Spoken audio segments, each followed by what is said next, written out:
هر آن چیزی که انسانیت انجام داد عقیده خویش را تغییر کرد و هر آن چیزی که او به دست آورده است همه‌اش چون معجزه‌ای در صفحه‌های کتاب نگاه داشته شده است. می‌نویسد نویسنده انگلیس توماس کارلیل.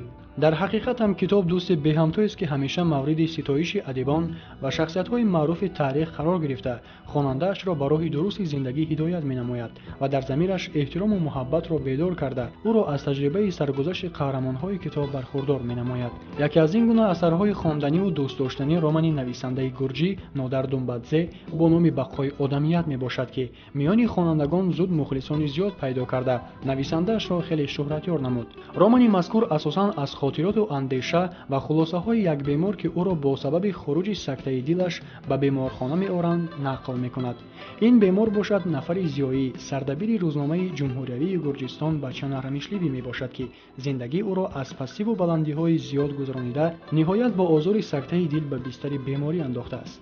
در رمان بیشتر مسائل‌های اجتماعی و فلسفی مورد تحلیل قرار گرفتند که خواننده در وقت مطالعه خودش را به واسطه در ابراز قهرمان اساسی بچن تصور کرده با دنیای معنوی او آشنا می‌شود. بیشتر لحظه‌های رمان که در حیات هر روزه زود به وقوع می‌آیند و چون حادثه‌های مقرری دانسته می‌شوند در رمان مضموناً شکل دیگر می‌گیرند و خواننده را از فلسفه بزرگ فهمیش عباره بقای آدمیت درک می‌دهند.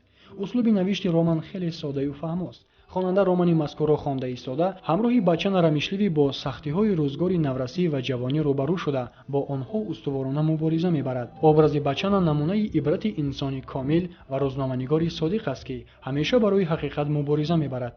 بچن رمیشویلی تا آخر رمان پیگیر فلسفه بقای آدمیت بوده نهایت آن را با کمک همسایه‌های بیمارش در پالات تجربه آنهای خودش و نفران بدخواه و ریش‌رسیدان در می‌یابد. نهایت بچن با موهیت بقای آدمیت سرفهم رفته آن را چنین معنی داد می‌کند که آدمان باید در کارهای نیک همدردی به یکدیگر متحد شوند و انسانیت ابدی خواهد بود. رمان مذکور یکی از اثرهای مشهورترین نودر دونبادزه میباشد و آن سوژت اساسی فیلم همنام بقای آدمیت را که از طرف گروزیا فیلم سال 1982 ثبت شده است تشکیل داده است. بینندگان عزیز شما میتوانید رمان مذکور را از دلخواه کتابخانه‌های جمهوری با ترجمه زبان تاجیکی دسترس نمایید.